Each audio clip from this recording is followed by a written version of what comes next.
Boa noite, galera. Estamos entrando aqui, estamos começando o Rodada Imaginária 2 e hoje tem uma pauta muito massa, muito legal. As histórias são boas e eu vou passar aqui já para o meu querido Jorge Sá, que é um. Ele não é um convidado, ele é um produtor desse programa, na verdade. Só que ele ainda não está sabendo que ele é produtor. Mas a partir de hoje ele passa Não me a ter. contaram nada, né? Mas, Pois é, agora é contigo, Jorge. Diz aí, como é que tu tá, cara? cara, boa noite aí para todo mundo que está acompanhando a gente. Boa noite para você. É sempre uma satisfação imensa estar aqui. Já estava ansioso por esse segundo programa, né? É uma pena hoje a Cris não estar aqui com a gente para dividir o nosso bate-papo, mas a gente está aí encarar essa responsabilidade hoje de discutir com você essas pautas que são bem interessantes, né? Que estão aí em evidência na, na nossa vida, né? No dia a dia. Então, vamos lá, Vamos, estamos aí vamos. prontos para discutir, né? Boa, Jorge. Eu já vou começar tocando o barco aqui, feroz mesmo. Porque a primeira pauta nossa, Jorge, é justamente um tema que seria muito importante a presença feminina, né? Porque essa primeira pauta é o futebol feminino. O que Sim, sim, aconteceu? Você, não sei se você soube, mas o Brasil era candidato a sediar a Copa de 2023, né? Que é um ano depois isso, do masculino, é o feminino, né? Então esse ano exatamente. foi o 2019 foi o feminino, né? 2018 Foi. o masculino na Rússia e 2019 o feminino na França. Isso. E era para ser, o Brasil era um candidato, mas eles retiraram a candidatura, sabe, Jorge? Eu não sei como é que você vê essa situação aí do futebol feminino no Brasil e no mundo mesmo. Eu vejo com muita tristeza, né? Porque seria muito importante, né, para as mulheres mundial aqui, né, no nosso território, divulgação, a mídia que teria em cima do esporte, né? Você imagina quanto que isso iria influenciar as jovens, as jovens meninas que gostam de participar, que gostam de jogar futebol, né? Eu tenho experiência própria em sala de aula, né? Eu tenho, ano passado, inclusive, eu tinha duas alunas, para qual eu dava aula pela manhã lá na prefeitura de Piraquara. Tinha duas alunas que adoravam participar do momento de futebol e de educação física com os meninos, e elas tinham assim um potencial muito grande, sabe? Uma delas, inclusive, não sei agora, mas estava numa escolinha de futebol, desenvolvendo o seu jogo, desenvolvendo a sua técnica. Então, eu acredito que esse seria um evento importantíssimo, né, para o esporte feminino, né, o futebol feminino. Né. Eu andei fazendo umas pesquisas aí nos últimos dias, né, sobre a história do futebol feminino no Brasil, principalmente foquei mais no Brasil, né. E eu descobri que até 1979 existia uma lei que proibia o futebol feminino. Quer dizer, uma coisa de 40 anos aí atrás, as mulheres eram proibidas de jogar futebol. Sim. E aí depois liberaram, né, mudaram a lei, e aí começaram as iniciativas. Teve uma muito forte lá no Rio de Janeiro, que era o Clube do Radar. Não sei se você se lembra do futebol feminino do Radar, que foi um time que teve uma expressão muito grande no cenário nacional e internacional, revelou grandes jogadoras para a seleção brasileira, né? Ele serviu como base para a seleção brasileira no primeiro Mundial, em 1991. E depois, no Rio de Janeiro, também teve o Bangu, que rivalizou por um tempo com o Radar. O Saad, em São Paulo, também teve uma expressão muito grande no Brasil.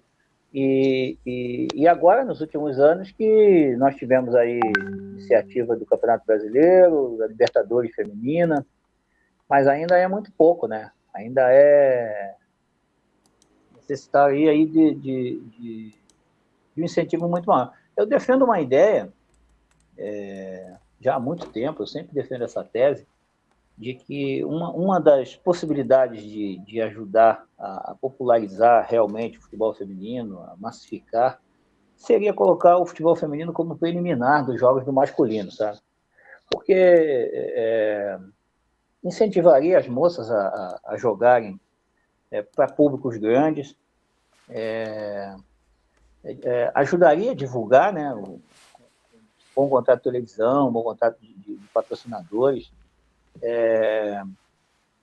traria visibilidade, né, para esses patrocinadores e poderia até se fazer um contrato amarrado com a televisão, com os principais patrocinadores do masculino com o feminino. Está patrocinando o masculino, necessariamente uma parte dessa verba iria para incentivar o campeonato feminino também. Enfim, mas isso aí parte da boa vontade, né, dos dirigentes, dos políticos, enfim, a quebrar esse preconceito, né, essa coisa de que futebol é para homem, né? Bom, tem essa famosa frase, futebol é para homem, né? Tem vôlei feminino, tem basquete feminino, tem todos os esportes têm o feminino e o masculino, e só o futebol que sempre teve essa resistência. Sim. Você está vendo aqui, Jorge, não sei se eu consegui compartilhar adequadamente para você. Umas imagens, né? Eu estou mostrando umas imagens da seleção estadunidense, né? Que venceu na final. Você acompanhou aquela Copa de 2019, Jorge? Acompanhei os jogos do Brasil, eu assisti todos eles. Achei que o Brasil, dentro da sua dificuldade de limitação, acho que fez um papel bom, mas a gente sabe que poderia ser melhor, né? Que tem potencial para ser melhor, né? Mas em vista da toda a dificuldade que elas têm, eu achei que foi até uma participação honrosa, sabe? Mas eu imagino que poderia ser muito melhor. O Brasil tem condições e material para poder disputar sempre os 3 primeiros lugares, estar sempre entre as 4 primeiras, enfim. Mesmo que a gente não tenha essas ligas, né, Jorge? Porque se você olhar ali, ó, eu estou mostrando agora uma imagem da seleção da Holanda. A vice-campeã, né? Chegou numa final inédita e a exemplo da masculina é vice, né, Jorge? A masculina é 3 vezes vice e aqui a Holanda começa a tradição, né? Mas eu tava Diga-se de passagem, as 3 vezes que foi vice, eu acho que foi injusto. Eu acho que ela merecia ter sido campeã nas 3. Mas futebol é assim mesmo. Você fala da masculino, né? Da seleção masculina. Eu acompanhei mais a final de 2010. Essa realmente eu tô de pleno acordo contigo. Agora aqui nessa partida eu acho que o time estadunidense foi superior, sabe, Jorge? Quando foi Estados Unidos e Holanda, né, em 2019, né? Sim. Essa partida. A gente tem que avaliar que os Estados Unidos ele já tem uma estrutura de futebol feminino muito forte, né, já de muitos anos, enraizada nos high schools, né, nas universidades, da onde que sai o material humano sempre com muita qualidade para a seleção deles. Eles têm as ligas, enfim. Em termos estruturais, eles estão muito na frente assim da gente, por exemplo, né? Rivalizo, claro, com a Noruega, com a Alemanha, né? Mas tá difícil. A China também hoje tem uma seleção forte, o Japão também tem seleção forte, já foi campeão do mundo, mas nós estamos muito atrasados ainda. Acho que a Suécia também, né, Jorge? Suécia também, Suécia. A Marta, inclusive, por muito tempo teve na Liga Sueca e fazendo muito sucesso. Enfim. Boa parte da carreira dela é lá, né? Lá na Suécia. A Marta, se não me engano, Jorge, ela é recordista de gols, né, em Copa. Eu acho que nessa Copa ela conseguiu esse feito aí, se não estou enganado, né? Ela conseguiu. Acho que ela tem 18 gols, se não me engano. Ela superou o alemão lá, né? Isso. Aham. Se Close, né? juntar o closer, isso, ela superou. Eu lembro. Então, e ela é a que mais conseguiu título de melhor do mundo, né? De todos, ela é que tem mais, né? Ela tem 6, né? 6, é E verdade. O Messi tem 5, né? Não, acho que o Messi tem 6 também, ou não? Porque Não sei, agora O Messi tinha eu queria. 5. O Cristiano Ronaldo é 5, se não me É. engano. Não, então o Messi tem 6 porque o Messi tem um a mais que ele. Ah, então elas estão juntas, tá? A Marta e o Messi estão juntos aí. É, então, embora eu ache que o Messi não mereça tantos títulos de melhor do mundo, né? Mas isso aí é uma Eu outra também história, não. né? A Marta, né? Isso aí a gente pode levantar uma pauta para uma próxima em relação a Messi e Cristiano Ronaldo, por exemplo, Messi e Maradona. No início do ano eu tive na Argentina e conversei com alguns argentinos e eles têm uma idolatria pelo Maradona assim gigantesca, né? Sim, Esportivamente o Messi fez muito mais que o Maradona, né? No campo, números, enfim, números. Mas o Maradona deu aquela Copa do Mundo para a Argentina, né? E o Messi com a seleção é um fracasso. é, isso é verdade. A Marta, se não me engano, Jorge, ela também tem. Ela é artilheira das duas seleções, se não me engano. Ela supera o Pelé em gols pela seleção.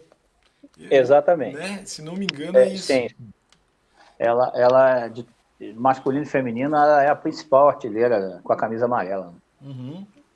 Agora aqui eu estou mostrando uma imagem da comemoração da vitória Dos Estados estadunidense, Unidos. né?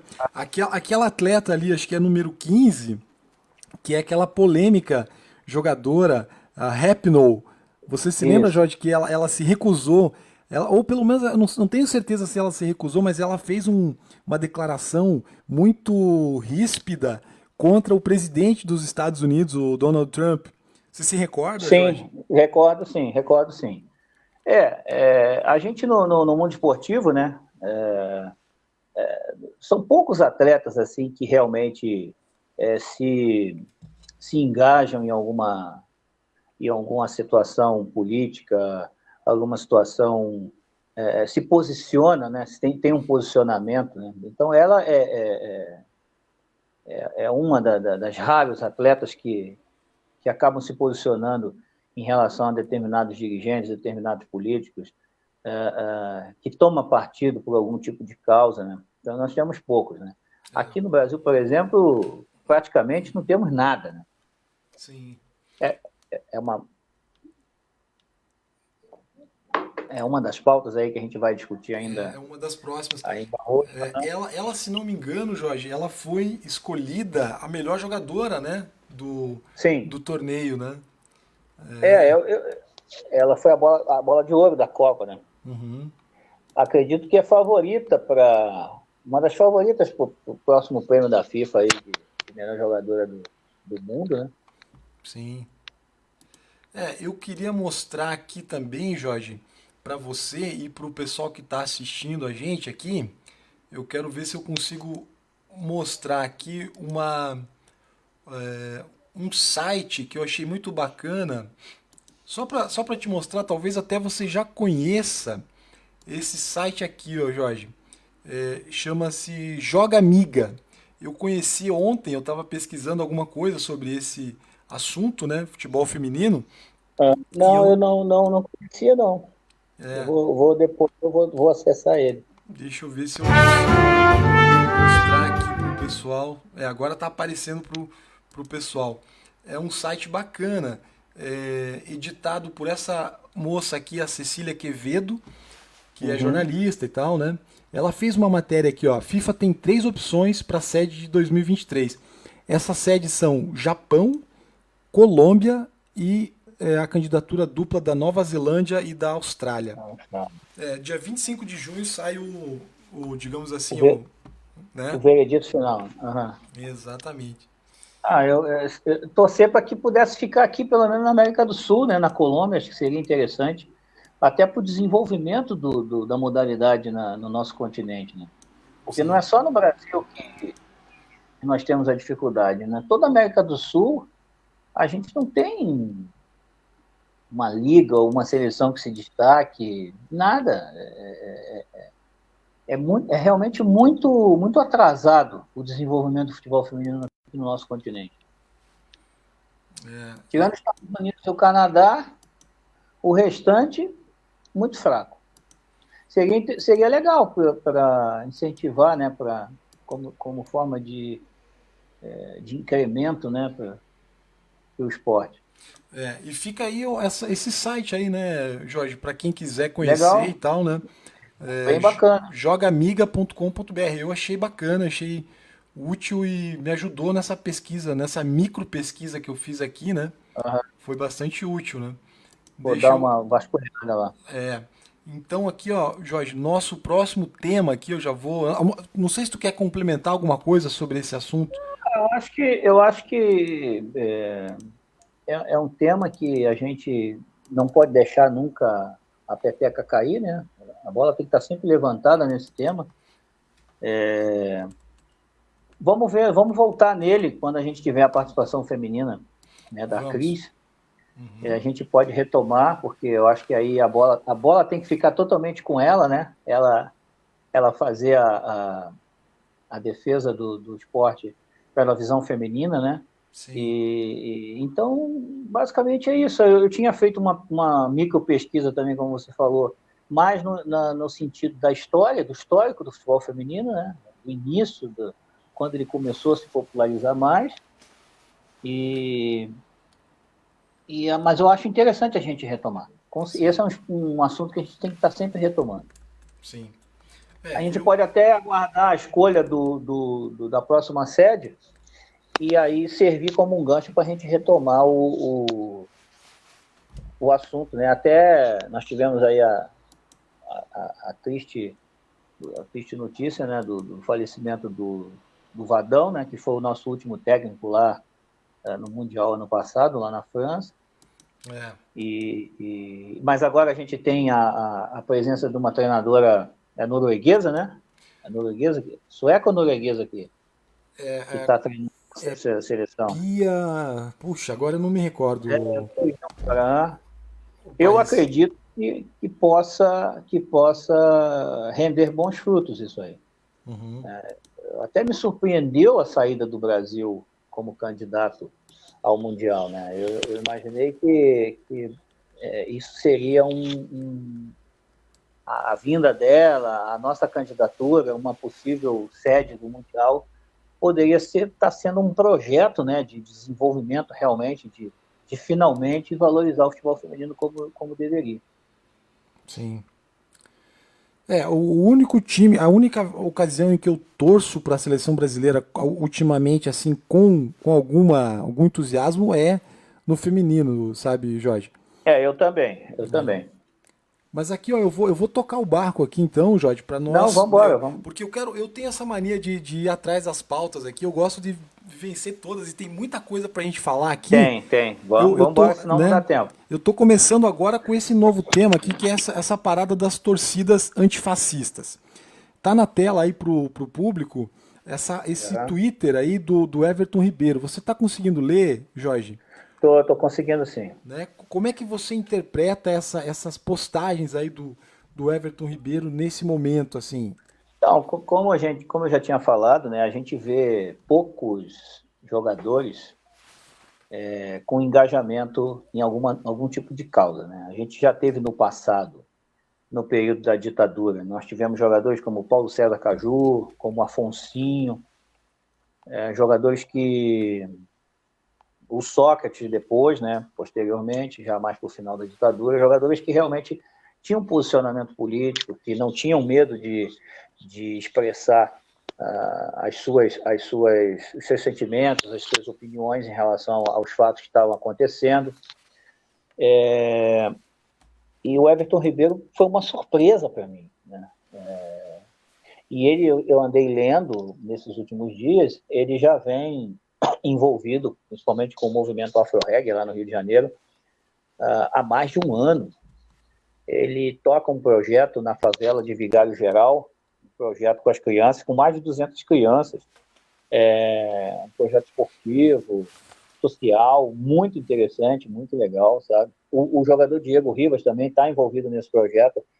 A esposa do Diego Rivas foi uma das que fizeram essa ponte entre o jogador e o pessoal do movimento Afro-Reggae. Então, bacana, assim, eu fiquei muito, muito impressionado, porque a gente ainda consegue enxergar luz, né, nesse meio, porque a gente vê os jogadores muito passivos, muito quietos, não, não se envolvem, não buscam seus direitos, melhores condições para exercer a profissão, né? E eles, como são figuras extremamente públicas, né, arrastam multidões, né, seguidores hoje no mundo virtual, são pessoas que poderiam colaborar muito com a formação de opinião, com um engajamento melhor das pessoas em relação a determinados assuntos. E o Everton Ribeiro é uma surpresa assim, muito, muito grata, assim, muito, muito interessante. Eu fiquei muito contente com essa... Esse cara é bonito, né? Eu fiquei muito... Esse é bonito. Olha aí o eu cara. fiquei muito impressionado, né? Achei muito interessante. Sim. Se a gente buscar hoje no nosso cenário esportivo, não só o futebol, mas no esporte em geral, quem que a gente lembra assim de estalo de jogadores atletas que se posicionam e que exercem algum tipo de influência em determinado assunto? Olha, Muito Jorge, pouco. tá, não tem quase nenhum, cara. Eu me lembro de um, assim, ó, vagamente. Você me pergunta de, digamos assim, o que vem à cabeça no primeiro momento. Tem o Sócrates, obviamente, mas isso é uma Uhum. unanimidade de décadas, né? Sim, Mas eu o me lembro. Casagrande. O Casagrande teve alguma, Uhum. né? Mas tinha um jogador, Jorge, não sei se você se recorda, teve um jogador no Atlético. Eu nem lembro direito o nome desse maluco, mas ele teve uma partida em que o presidente do Atlético Paranaense mandou os jogadores entrarem com uma camiseta apoiando o Bolsonaro. Você se recorda desse episódio? Ah, sim, sim. Não foi o Paulo André? Paulo André, Paulo André, exatamente, que exatamente, cara. hoje ele atua como dirigente no Atlético mesmo, no próprio Atlético Paranaense. Aham. Esse é um dos poucos que ainda, mas já inclusive já até parou de jogar. O Rogério Ceni também é um jogador que tinha uma certa Se um pensamento posicionava, um né? pouco posicionar, um pensamento diferente em relação. O restante vai muito assim na onda, vai muito, não querem se comprometer a nada, enfim. A gente vê, por exemplo, na Argentina, né, quando acontece alguma coisa lá e jogadores, eles na mesma hora que se unem, eles fazem greve, eles não entram em campo e realmente tocam terror mesmo, né? A NBA, tem muitos jogadores, muitos atletas engajados que também estão sempre fazendo críticas e buscando o debate, né, na sociedade, mas aqui no Brasil é muito, muito raro mesmo. Esse daí foi um caso bem. Aqui, ó, Jorge, então, eu queria te mostrar essa cena aqui, ó. Né? Você tá vendo aí? Uhum. Você chegou a ficar sabendo da informação sobre esse episódio aí ou não? Essa cena é um protesto, né? É o Marcelo, É o né? Marcelo, é o Marcelo. É o Marcelo. Está Foi fazendo o gesto em protesto à morte do George Floyd, né? Lá exato, nos Estados Unidos, né? Uhum. exatamente. Eu achei assim uma das poucas imagens que eu vi de jogadores brasileiros. Eu não gosto do Marcelo, acho. Bom, quer dizer, ele tecnicamente ninguém vai negar que o cara é bom, né, É Jorge? bom, né? Uhum. Sim, sim, sim. Mas eu acho que ele fez um papelão horrível na Copa de 2014, né? Eu acho que ele, assim, mas enfim, não vou entrar nesse mérito agora. Essa cena eu achei importante, achei um gesto importante, né? Ele tá ali, foram poucos. Eu acho que um ou outro jogador francês também do PSG se pronunciou, né, Jorge? Não sei se Sim, você. sim. Teve na Ucrânia, não sei se você viu, a Ucrânia, que é tida como um dos países, assim, uma sociedade que é bem bem racista, Reacionária, bem né? reacionária e tudo, e os jogadores lá fizeram, numa partida lá na liga deles lá, eles fizeram esse gesto, antes, inclusive, do início da partida, eu achei interessante, mas esporadicamente, depois aí, se bem que agora as ligas estão retornando, né? Então Sim, ainda a coisa tá aos poucos, né? sim. Mas em termos de jogadores brasileiros, eu acho que só o Marcelo, acho que não teve mais ninguém que fez isso aí, não. Infelizmente, acho que não, né, Jorge? Assim, infelizmente. Vamos ver se retornar alguma liga aqui, algum campeonato, alguma coisa, a gente tem algum tipo de manifestação nesse sentido, né? É. Eu estou mostrando mais imagens agora dentro dessa pauta aí, né, Jorge? Que é essa questão Sim, sim. das torcidas, né? Por que, que as torcidas se levantaram? Tem uma discussão, né? Onde é que está, digamos assim, Jorge, a faísca, né? Porque a gente poderia esperar isso, talvez, dos movimentos sociais, dos partidos de esquerda, né? Mas a Exato. coisa começou ali nas torcidas, né, organizadas, que tem esses setores que eles chamam antifascistas, né, dentro das torcidas, né? Inclusive no Aham. Paraná também tem, né, Jorge? Você está vendo aqui essa Tem. do Corinthians, né? O Corinthians. Corinthians que tradicionalmente, né, tem esse viés democrático, né, por conta do movimento da democracia corintiana, no início dos anos 80, né, contra a ditadura militar. Eu gostei muito de ver a torcida do Flamengo também envolvida, né? O Flamengo hoje ele passa por uma administração que se a gente olhar pelo lado administrativo é impecável, né?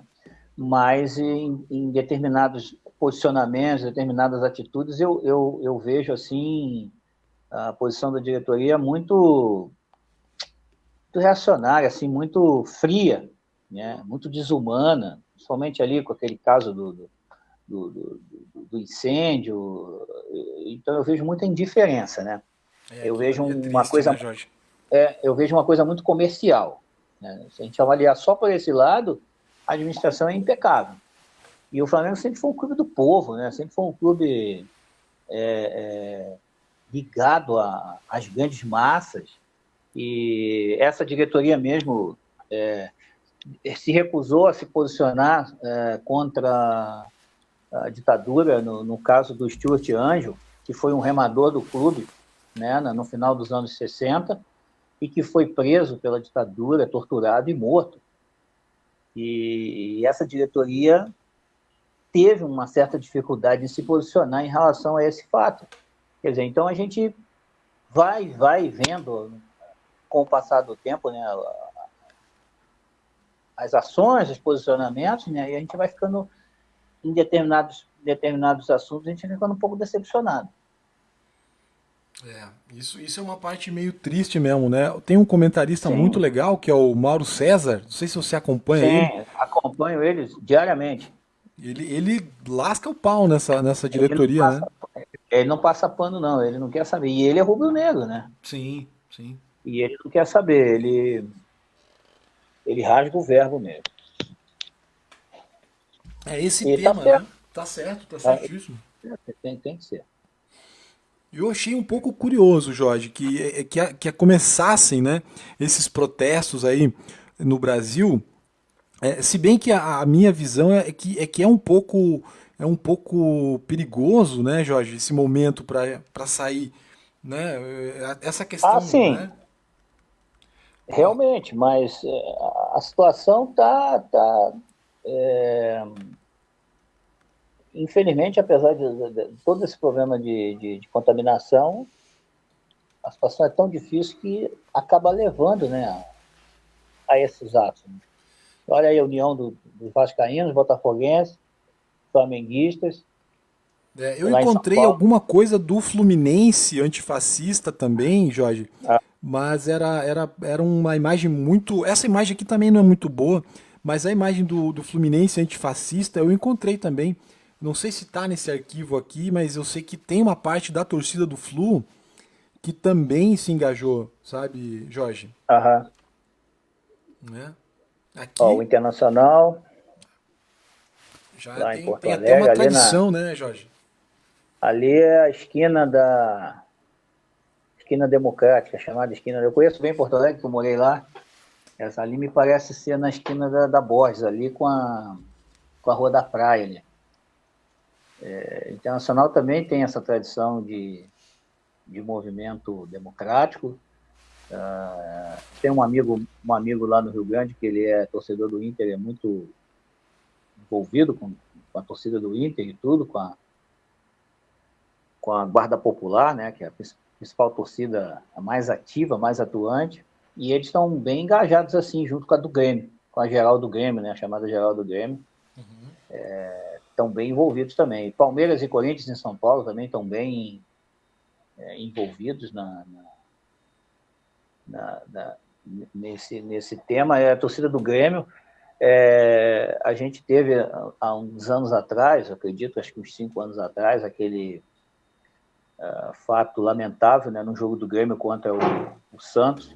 A torcida do Grêmio xingou o goleiro do Santos, lembra disso? Lembro. Foi isso, foi.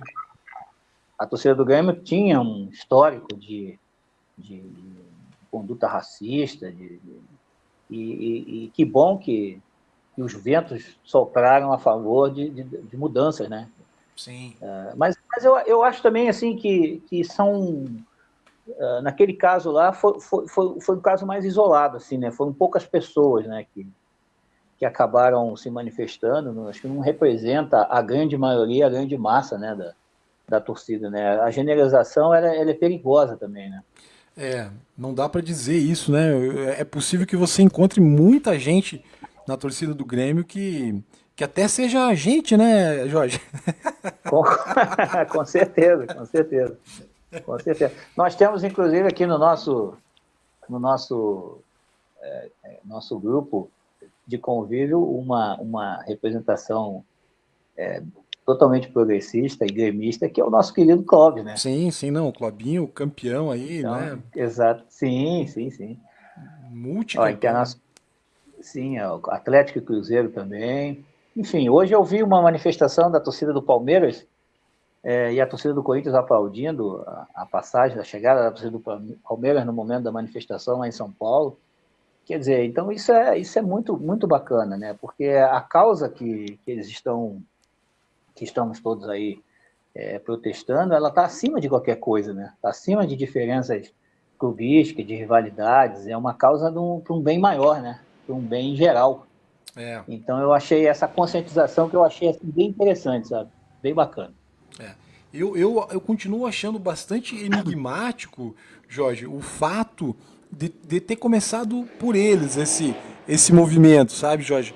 Porque, né? Porque, assim, também tem muita gente ali que realmente é pró-Bolsonaro no meio das torcidas, né?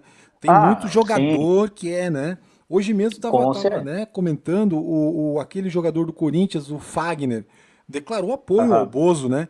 O jogador sim. do Palmeiras também, eu acho que o maluco lá que foi da seleção, que deu um pontapé na Copa, como é o nome O dele? Felipe Melo. Felipe O Felipe Melo. Melo. É, cara. Melo, aham, sim.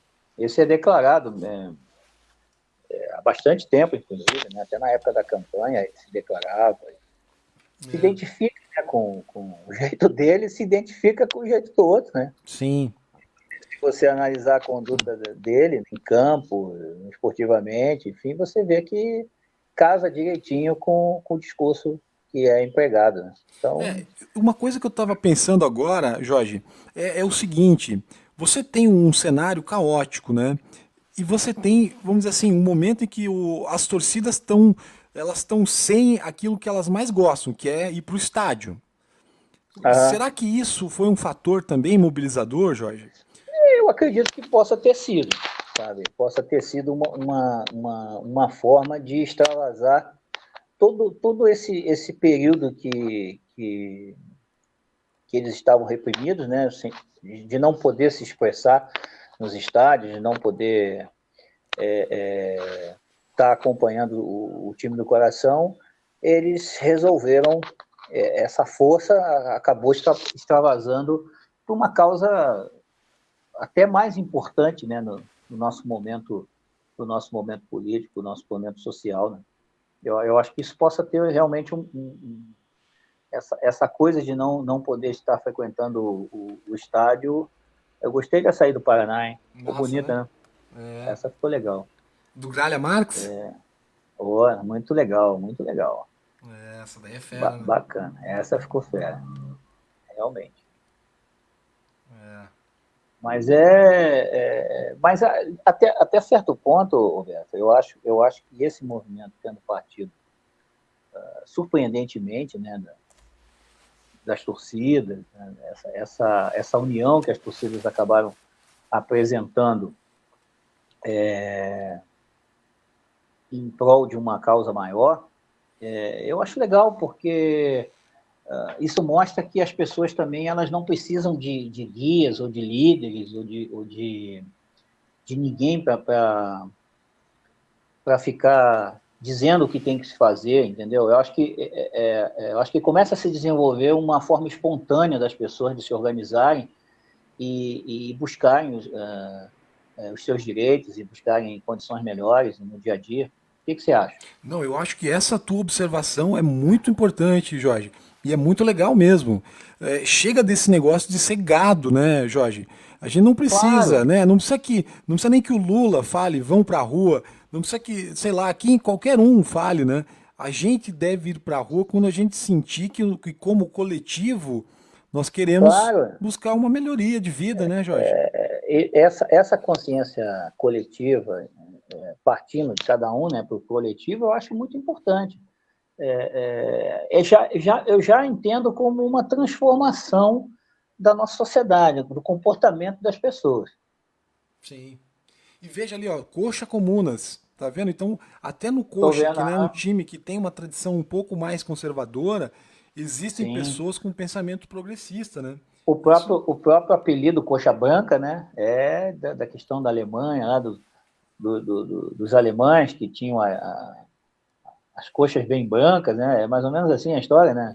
é, eu, E o apelido pegou tem essa e visão meio conservadora, né? Um pouquinho aí da. bem tradicionalista, né? É, Curitiba é uma capital bem conservadora, né? é. E é uma das cidades. Eu conheço algumas cidades aí por aí afora, e Curitiba eu posso dizer que é a mais conservadora, sem Sim, dúvida. O sim. estado em si, o estado do Paraná, ele é muito conservador. É. Isso acaba se refletindo numa população com um pensamento também muito, digamos assim, refratário, né, Jorge? Do ponto de vista, né, digamos, de uma dinâmica política, né, Porque, veja bem, nós estamos aí, por exemplo, com esse grupo que governa o Paraná, pô, já faz 12 anos que esses caras estão no poder e não há, eu não vejo benefício nenhum, nem para os clubes, nem social, nem nada, né? E os caras conseguem se manter no poder. Isso é um Nós negócio. temos, nós temos aqui no Paraná, existe uma obra muito interessante do professor da Federal chamado Ricardo Costa Oliveira, não sei se tu conhece esse professor. Conheço. Ele escreveu um livro chamado Na Teia do Nepotismo, né? É uma obra fantástica que retrata ali toda a história das famílias, dos principais nomes tradicionais de famílias do Paraná, né? E quem puder ter acesso a essa obra, né, vale a pena, porque ela faz com que você passe a entender um pouco como funcionam as relações políticas e sociais aqui no Estado. Então, a gente sempre vê nomes como Richa, Requião, Lupion, Cury, Fruit, são sempre esses, eles vão mudando. Vai o filho, vai o neto, vai passando, elas vão passando, né, como se fosse uma espécie de um um colonialismo oligárquico feudal, como um amigo me diz, e que vai só trocando o nome da família por uns tempos o poder, né, Greca, e eles vão se perpetuando. Então, essa é uma obra interessante, porque ela ajuda você a entender um pouquinho por que o Paraná é assim. Sim, sim. Esse tema, a gente aqui no programa só faz uma, digamos assim, um panorama geral, né, Jorge? Porque daria pra gente até aprofundar muito mais coisa nesse Com assunto aí, certeza. né? nosso tempo não é tão... Mas são assuntos que a gente pode estar sempre levantando a bola e voltando a conversar. É, Isso não tem problema nenhum. sim. Agora eu queria te perguntar, Jorge, seguindo aqui a nossa pauta que, né, estabelecemos aqui, a questão do retorno das ligas europeias, Jorge. Você acompanhou isso daí? Porque eu vi essa semana uma partida de futebol. Eu assisti uma partida de futebol que foi a partida entre Juventus e Milan, né, O pela jogo da Copa da Itália. Copa da Itália, né? Enquanto eu Aham. estava assistindo, eu até gravei, mas eu não vou colocar aqui porque eu sei que o YouTube vai me derrubar. Eu gravei o pênalti que o Cristiano Ronaldo perdeu, né? Aquelas coisas Certo. todas, a expulsão do jogador do Milan, né? Eu até brinquei que eu queria estar vendo um jogo entre o Paraná Clube e o Toledo, mas o que tem é Juventus e Milan, então vamos assistir Juventus e Milan, né, Jorge? Eu tenho acompanhado a Bundesliga, tenho assistido os jogos da Bundesliga, porque a gente também está numa abstinência danada, né, de jogos de futebol ao vivo.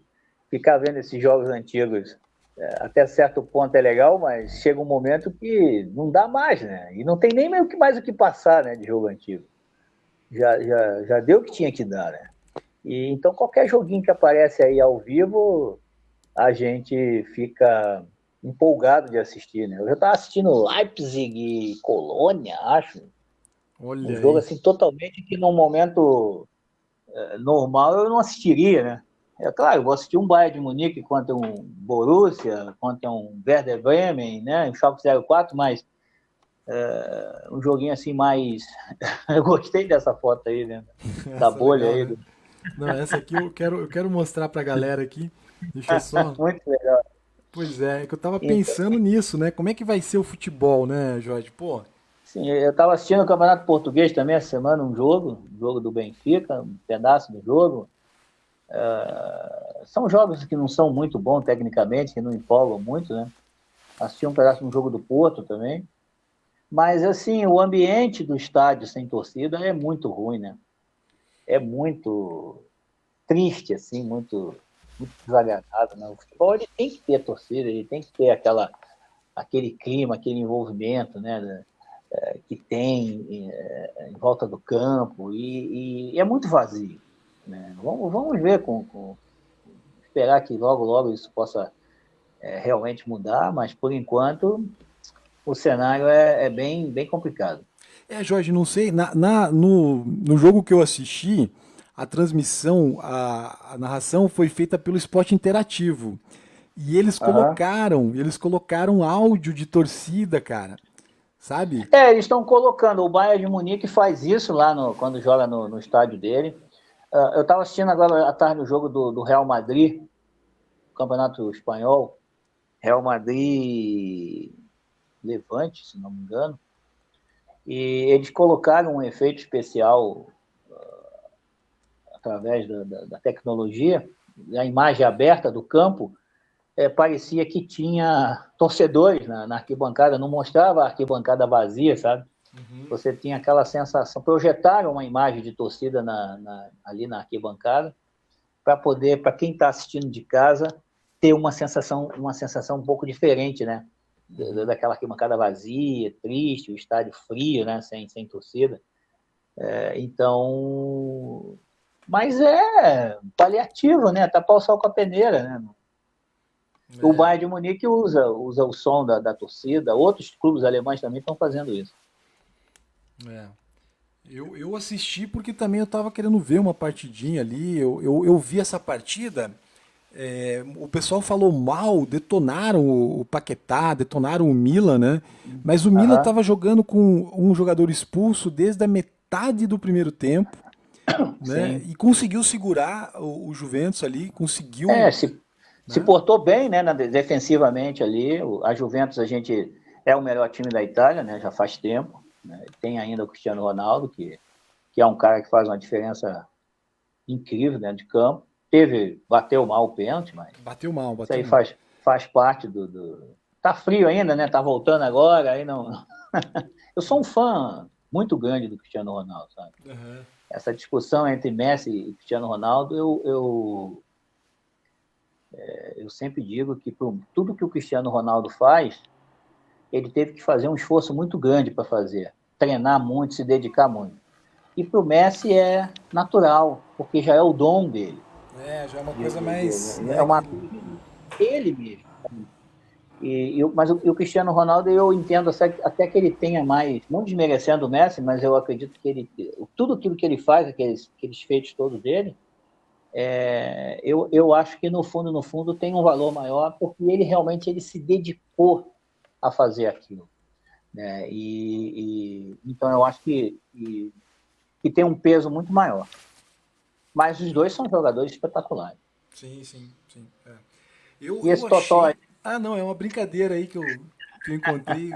Fiquei pensando, pô, o futebol tá tão complicado, né, que vai sobrar isso aí pra nós, né, Jorge? eu joguei muito na infância isso aí. Meu Deus do céu. Como eu gostava disso aí. Matava a aula para ficar jogando isso aí. É.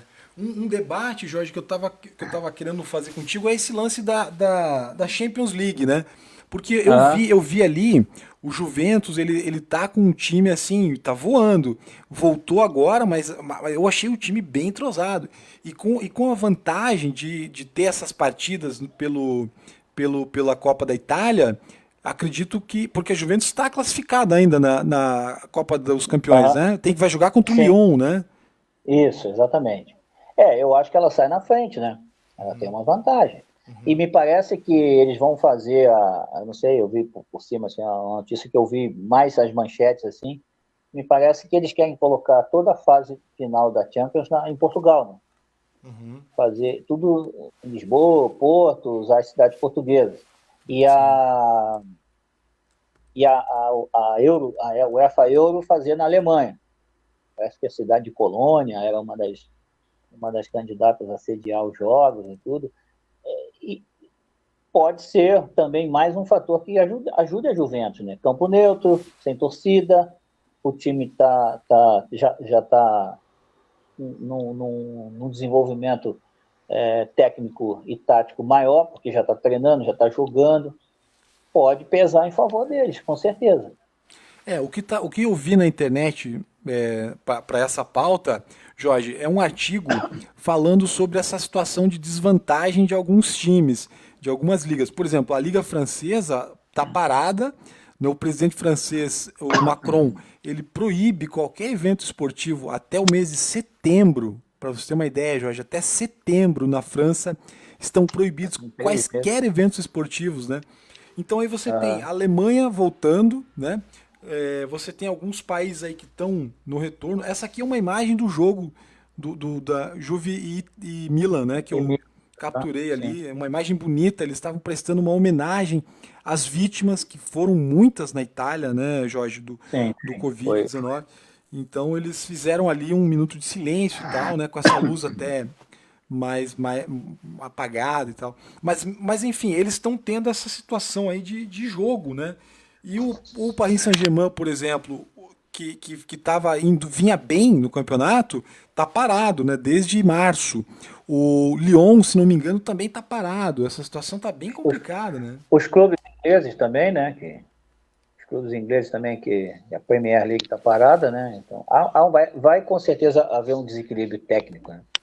Se a gente trouxer, por exemplo, aqui para o Brasil, a gente tem, por exemplo, já o Flamengo treinando já há bastante tempo, o Grêmio, o Internacional, os mineiros também já estão, de alguma forma, treinando, os paulistas não nem tanto assim. Então, também um desequilíbrio. Se voltar a Libertadores, que eles querem voltar a Libertadores em setembro, os clubes de outros países vão ter uma grande desvantagem. A Argentina está parada, né? Lockdown total aí bastante tempo, Paraguai, né? E outros países que tiveram crises difíceis, né? Como o Peru, a Colômbia, o Equador, que estão sofrendo muito com o Covid. Então é uma situação bem complicada, bem difícil. Sim, Se tentar equilibrar, né? Tentar de alguma forma tentar equilibrar as forças. sim. Jorge, eu queria te mostrar que eu tô querendo até dar uma aceleradinha para a gente conseguir vencer Aham, nossos temas, vambora. né? Mas aqui, ó, Vamos sim. né? Protocolo de segurança lá nas ligas europeias, né? Tem essa questão de testes, tem a Aham, quarentena, né? Tem uma verificação minuciosa do estádio, tá? ônibus, né? As Sim. entrevistas, elas são feitas virtualmente, né? Estou mostrando aqui, não sei se... Deixa eu até ver se eu estou Não, transmitindo, cara. tá dando para ver. É que Eu estou conseguindo ver. às vezes eu me atrapalho nesse negócio aqui, mas vamos lá, né? Aqui, ó, essa questão, Jorge, das 5 substituições, né? Que essas Ah, novas sim, que regras você aí. queria. Aham, Você sim. tem alguma observação, uma crítica, ou você é a favor? Como é que você Olha, tá? não, assim, eu acho que, no caso, a questão das 5 substituições, elas vão. O futebol hoje ele é um esporte que está muito dinâmico, né? Os jogadores se desgastam muito. Se você buscar estatísticas de jogos de futebol a década de 80, década de 90, o jogador corria 8 quilômetros, 7 quilômetros por jogo. Hoje o jogador corre 13, 14 quilômetros por jogo, né? Então, o desgaste físico dos jogadores é muito grande, né? A possibilidade de ter mais substituições, ela é benéfica nesse sentido, né? Ela vai ajudar aqueles clubes que têm um elenco melhor também, clubes que têm mais opções no banco de reserva, jogadores que possam entrar e modificar o panorama do jogo. Também isso vai ser um ponto benéfico, né? É polêmica. Eu ficaria num meio termo, não ficaria em 5, eu ficaria em 4 substituições. Uhum. Aumentaria uma a mais. 3, aumentaria mais uma. Eventualmente, num torneio com uma prorrogação, aumentaria, aí poderia ter uma quinta substituição, né? Eu achei que foi assim jogado muito,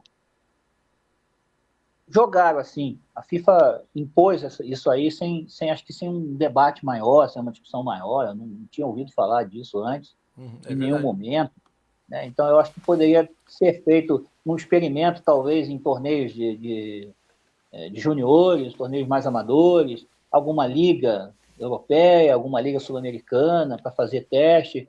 E aí sim, depois talvez de um ano, uma temporada inteira, fazer uma avaliação e aí poder estabelecer isso aí. Eu achei que foi uma Abrupto, coisa né? assim, autoritária, assim, talvez, né? Uhum. Enfim, os É, clubes não estavam preparados para isso, né? Eu acredito. pois é, É e polêmico, né? polêmico aí vai ser complicado, porque você muda praticamente metade do time, né, Jorge? Imagina, você Exatamente. começa um time e termina outro. Aí, quer dizer, isso vai abrir uma dinâmica diferente do futebol, né? Com certeza. Você pega um time como o Flamengo, né, que tem lá opção de banco, como Pedro Rocha, Michael, é, é, enfim, uma série de jogadores que podem entrar ali durante o Vitinho. Tem pelo menos 5 jogadores ali para mudar um ataque, por exemplo, né? E em relação a outros clubes que não têm essa fartura e essa possibilidade, pô, a vantagem é muito grande, né, para quem tem condição de manter um elenco melhor, né? Sim. Enfim. É. Isso aí já nos coloca nesse outro tema aí, né, Jorge, que é nossa quarta pauta, que é os clubes brasileiros que já retornaram. Aqui tem uma listinha, não sei se está visível para você aí, mas você sabe quais são, né? Estou vendo sim, Atlético Paranaense, agora com esse problema aí de Curitiba com o alerta laranja, parece que a partir de amanhã ele não pode mais treinar, eu tava lendo. Uhum. Atlético Mineiro, Atlético Goianiense, Ceará, Curitiba, Flamengo, Fortaleza, Goiás, Grêmio, Inter e Vasco. Red Bull Bragantino, voltou, mas parou. É, eu achei Cruzeiro, né? assim, Cruzeiro também aqui. Cruzeiro, É. Cruzeiro. Olha, eu achei assim um pouco de forçação de barra, sabe? Lá no Rio de Janeiro, por exemplo, que está com a situação como está, né? Muito difícil. Já querem, inclusive, parece que amanhã tem uma reunião lá do Conselho Arbitral na Federação para o campeonato voltar. Já parece que na quinta-feira já ter jogo. Flamengo e Bangu, inclusive. Faltam 5 rodadas. Faltam 5 rodadas para terminar o campeonato. Uhum. 2 rodadas da Taça Rio, uma rodada para a final da Taça Rio e 2 rodadas para a final do campeonato, se tiver a final do campeonato, né? Claro, comercialmente, né, falando, principalmente o principalmente o Flamengo, que lida aí com vários patrocínios, e a imagem, né, é importantíssima na arrecadação de dinheiro, enfim. Claro que força a barra, claro que força, tá obedecendo protocolos, está fazendo testagem toda semana e tudo mais, mas os outros clubes não conseguem fazer isso da mesma forma. Você vai exigir que um Bangu, um Madureira, vá seguir um protocolo como o que o Flamengo segue. É complicado. Hoje, para o Botafogo, para o Fluminense e para o Vasco já está difícil. Imagina para os pequenos, né? Então, eu achei um pouco forçado esse retorno lá no Rio de Janeiro. Uhum. Levando em consideração todo o ponto de vista de toda a forma como a população está sofrendo, está acontecendo lá. Então, vamos ver. Mas pelo que eu estou vendo, a forçação que está tendo, eu não me surpreendo se o campeonato realmente voltar na quinta-feira já e já ter rodado, sabe?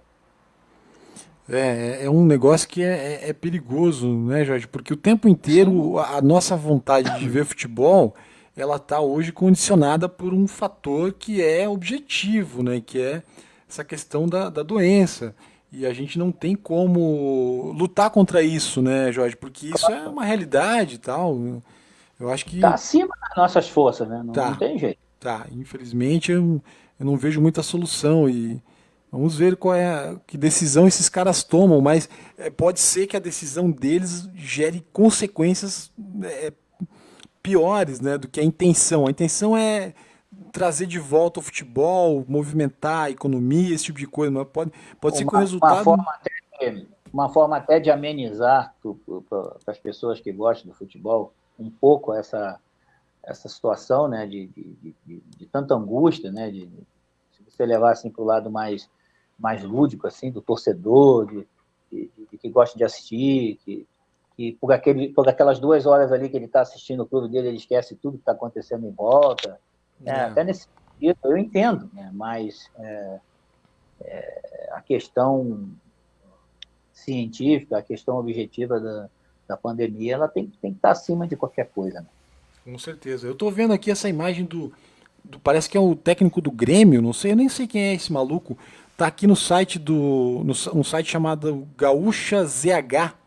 É o zerado zero hora. Ah, tá, Esse aí zero hora. não é o preparador físico, né? Ah, isso. Não é o Renato. O Renato ele estava no Rio de Janeiro em quarentena. Uhum.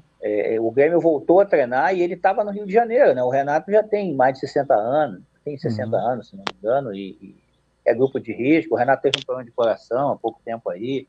Então, Uhum. os próprios médicos do Grêmio disseram que ele tinha que ficar, nesse momento, em quarentena, né? Lá no Rio de Uhum. Janeiro. Eu até que. Eu não sei nem se ele já retornou para Porto Alegre para assumir lá o comando e coordenar o treinamento do Grêmio. Até para justificar a minha ignorância, né, Jorge, sobre o Renato ser o técnico do Grêmio, esse cara aqui é bem parecido com o Renato, né? Se você olhar assim, não é? A cara do Renato, né? É irmão gêmeo. Ó, Talvez até lembrava, né?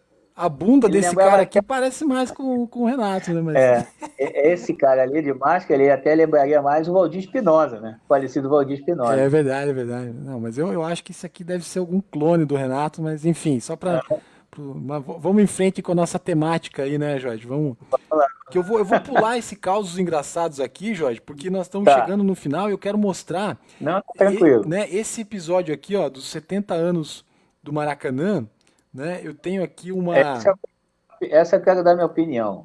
Pois é, eu quero mostrar isso aqui, porque aqui aparece um vídeo, né? Eu vou tirar o som dele aqui, vou deixar bem baixinho.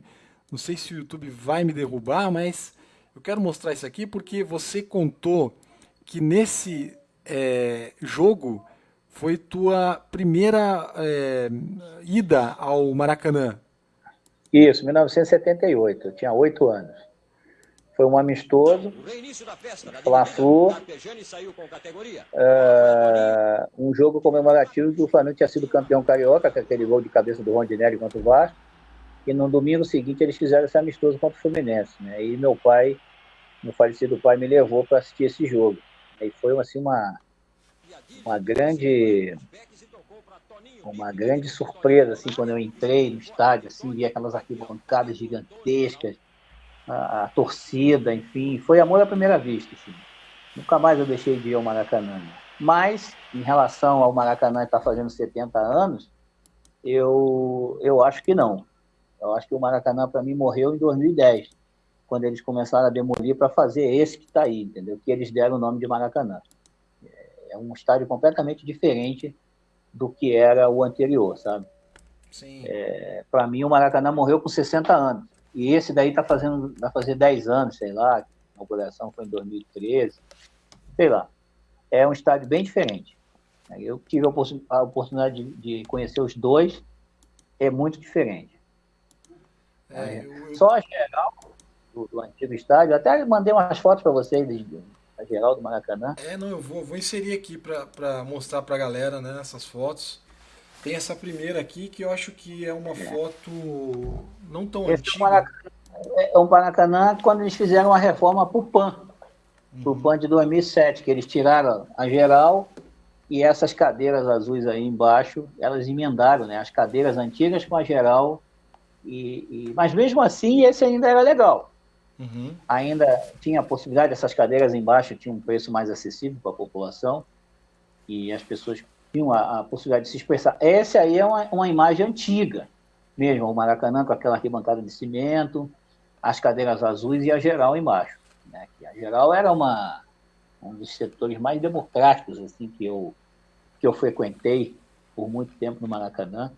A geral era todo mundo misturado, as torcidas misturadas. Você podia tirar sarro com o cara do teu lado que estava com a camisa do outro time, que não tinha problema nenhum. Assim como ele depois tirava sarro de você, se o time dele fizesse um gol. Saía um gol, a gente saía correndo para tudo que é lado, comemorando. O jogador ia bater o escanteio, a gente ficava na beirada, na quina do escanteio, xingando o cara, falando do cara bater o escanteio direito, aprender a chutar a bola. Era muito engraçado, era muito legal.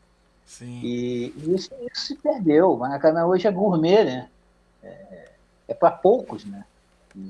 E é lamentável. Olha aí, ó, a geral aí, provavelmente num jogo em que essa geral aí tinha mais de 35 mil pessoas, só na geral. Todo Caramba, mundo velho. espremido ali entre o fosso e o campo. Uma coisa impressionante, uma coisa fantástica. Que doideira, hein, Realmente Jorge? é uma coisa. Era fantástico. Eu gostava muito. Você quase não via o jogo, porque era muito rente com o campo, né, a geral. Mas a diversão que você tinha ali durante aquele tempo que você ficava lá, não tem preço, cara. Não tem preço. A gente tinha um grupo de amigos assim, que todo domingo a gente ia para o Maracanã, não importava de quem era o jogo, podia ser Vasco e Fluminense, Botafogo e Flamengo, Fla-Flu, Fluminense e Vasco, Bangu e Vasco, América e Bangu, América e Botafogo, a gente ia.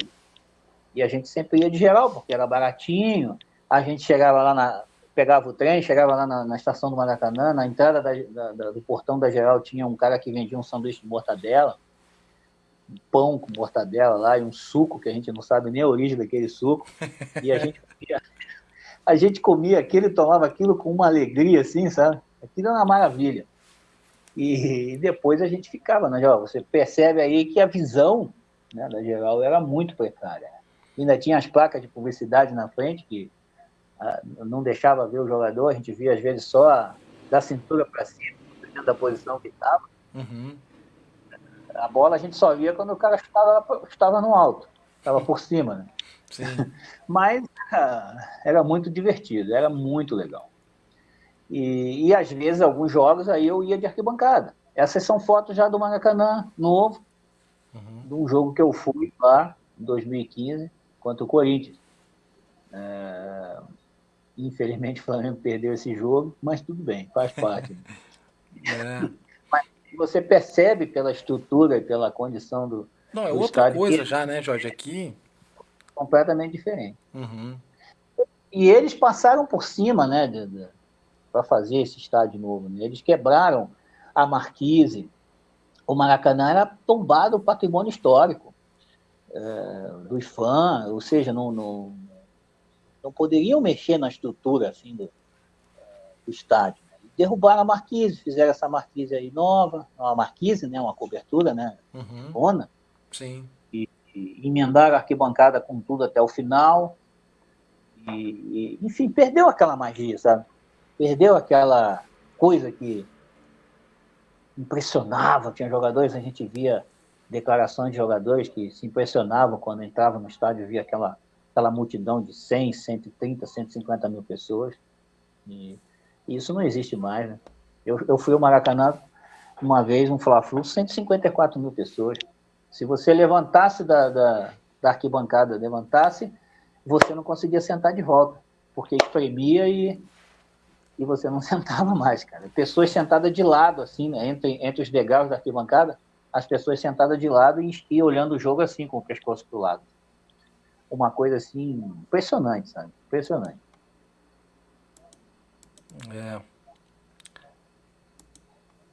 Eu tô vendo aqui, Jorge. Deixa eu só ver se eu tô fazendo certo aqui, mas tem mais algumas imagens, eu acho, né? Deixa eu só... Onde é que eu coloquei aqui?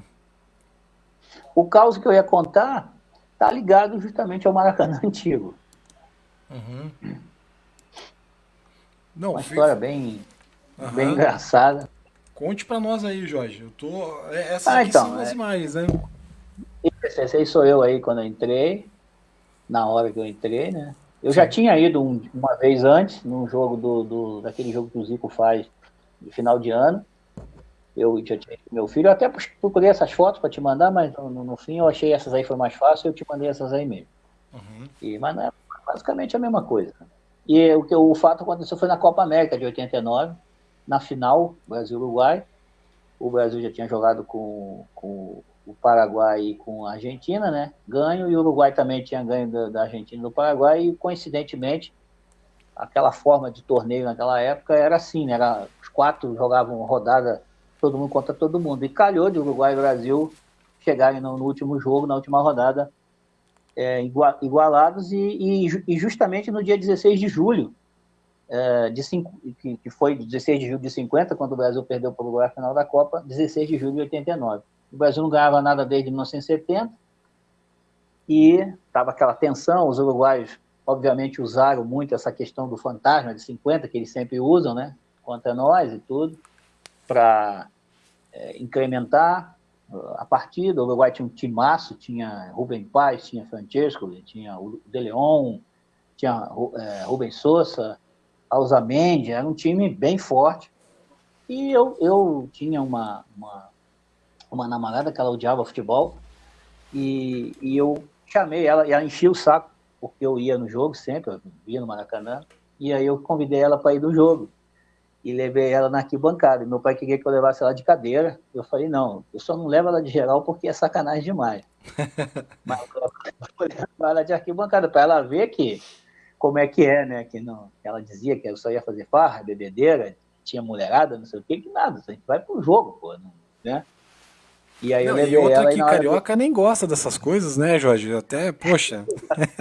Exatamente. E aí na hora do segundo tempo, começou o segundo tempo, na hora do gol do Brasil, foi o gol do Romário, a bola, quando o Bebeto rolou para o Mazinho na direita, o Mazinho chegou na linha de fundo, bem ali mesmo, nesse gol aí que está aparecendo aí, foi na lateral, na linha de fundo, a galera levanta, né? Todo mundo levanta, né? Sim. Para comprar o lance, e ela não levantou, ela ficou sentada.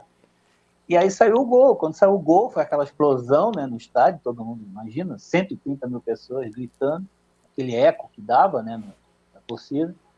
Aí quando eu olhei para ela assim, para poder abraçar ela, para comemorar o gol do Brasil, ela estava sentada assim, com as mãos assim, desesperada, e olhou para mim e falou assim, o estádio está caindo?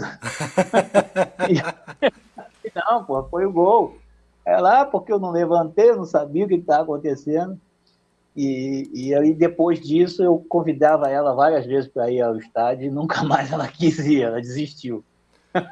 Então foi uma cena assim em si, foi muito engraçada, sabe? E nesse mesmo ano foi o ano do jogo da fogueteira lá do Brasil e Chile, que a moça soltou o sinalizador e o Chile saiu do campo, aquela confusão. E eu também, por acaso, fui nesse jogo, e foi bem pessoal ficou tenso, assim, achando que o Brasil ia ficar fora da Copa, aquela coisa. E depois ficou provado que o Chile que criou aquela situação para tentar, de alguma forma, tirar o Brasil, né? Sim, E não sim. deu certo. Que E não deu certo. beleza, Jorge. Pô, Mas é isso, cara. Foi legal isso aí. que coisa, Bacana. cara. E tem outras histórias que depois eu lembrei com meus amigos lá na geral, lá, a gente correndo lá, e com o tempo depois a gente vai contando. Sim. Ô Jorge, e Muito. tu não chegou a fotografar alguma coisa ali dessas partidas? Essas aí tu não tinha como. Então, eu tenho fotos do Maracanã antigo que estão guardadas aí em alguma caixa minha aí. Eu vou dar uma procurada e aí eu vou escanear e aí eu mando para você depois, para aí depois a gente, se você quiser, colocando nossos próximos debates, próximos causos, assim, aí você vai colocando. Pô, Mas eu maravilha. preciso procurar, eu não tive muito tempo de dar uma olhada, mas eu tenho uma outra foto. Você sabe que tempo mais antigo era mais difícil tirar foto, né? Porque não tinha essa É, facilidade que a gente é, tem hoje, sim. mas uma ou outra a gente tem. Legal, Jorge. Pô, que massa, cara. Pô, passou Mas é rápido aí, isso. uma horinha pra Passou, gente, né? porra, já temos aí 1h15 aí já praticamente. Ah, Então quando o papo é bom, vai rápido, né? vai A gente nem tranquilo. sente, a gente nem sente. É isso aí. Que Mas foi uma, maravilha. uma satisfação estar aqui sempre com você e com os amigos aí que porventura estão acompanhando. E dizer que agora que eu sou produtor da rodada imaginária, já tem que começar a pensar nas próximas pautas. Né? Tem que ver uma Vamos ver. próxima aí, né? Vamos ver, porque provavelmente daqui a um mês, né, a próxima, a gente já tem aí alguma situação de algum campeonato aqui no Brasil, talvez que tenha começado, ou algum fato novo de alguma liga lá na Europa, Champions League, sei lá. Aí já tem, assunto não vai faltar, né? Com certeza. É. Era pra estar acontecendo agora, Jorge, se não me engano, era pra estar acontecendo a Euro. Ou tô enganado? Não, acho que eu tô confundindo, né? Já está bem perto Já tava. da Euro e da Copa América. Ia ter a Copa América também. Pois é, cara. Ia ter uma Copa América, ia ser nos Estados Unidos, sim. Não, a Copa América ia ser Colômbia e Argentina. Colômbia e Argentina, cara. E o, e, no- Setembro, e o Brasileirão também já estaria lá pela a gente já deveria estar lá pela 8ª rodada, talvez. oitava rodada. Seria Flamengo e quem, Jorge? Puto, não sei, cara, não sei. Eu sei que Flamengo, na terceira rodada teria sido Flamengo e Coxa aqui em Curitiba. Flamengo e Coxa. 15 de maio, terceira Sim, rodada. sim, sim. Mas depois não sei. Eu acho que seria Flamengo e São Paulo. Será que não? Não, eu tô viajando. 3-0 Flamengo. 3-0, não, não, eu ia falar que é 3-1, mas 3-0 acho que você tá mais certo. 3-0. E quando voltar ao futebol, queiram ou não, né, os antes-flamenguistas, o Flamengo vai passar o rodo em todo mundo, cara, não tem jeito. Tá. Os times todos aí estão desesperados por conta de questão financeira, né? O Flamengo está aí para fechar aí 3 patrocínios agora aí que vai render mais de 80 milhões para o clube. Quer dizer, É vai muita ficar potência, né? vai ficar bem se não tiver assim um fato que administrativo que destrua né, todo esse pilar que foi construído nos últimos anos, vai acabar virando um Bayern de Munique aí, vai ganhar tudo aí sempre e vai ser difícil de alguém acompanhar. É, pois é. Porque eu sou Flamengo, não, analisando friamente assim, que a gente tem visto no mercado aí no dia a dia, a tendência é essa. A tendência é essa. Briguem pelo segundo lugar, porque o primeiro já sabe de quem é. Né? Já tá garantido, né, Jorge? Mas Exatamente. é isso aí por hoje. Fechamos a pauta, hein, Ótimo. Jorge? Conseguimos vencer Mas tudo. conseguimos, graças a Deus. Sozinho, nós dois, né? Pô, foi A, legal, hein? a deixou a gente na responsabilidade, mas eu acho que a avaliação dela é que a gente conseguiu dar conta, né? Com Com certeza. certeza. Estamos esperando ela aí porque dia 25 de junho sai essa informação sobre a Copa do Mundo de futebol feminino, né, Jorge? Então, a Então gente aí, volta à pauta e ela que vai comandar isso aí. é isso A aí. pauta é dela, toda dela. Boa. Boa, Jorge. É nóis, hein? É nóis, cara, é nóis. Foi um prazer estar aí com você, com todos aí que estavam olhando ou que ainda vão ver. né? Com certeza. Vai circular nos grupos de WhatsApp isso aqui, vai circular em tudo quanto é canto. Também vou espalhar aí para todo mundo. E já ansioso para a próxima. É Deus quiser. nóis. É Valeu, nóis. Jorge. Abraço, querido. Falou, Boa abração. noite, boa noite. Tchau, Falou, tchau. tchau.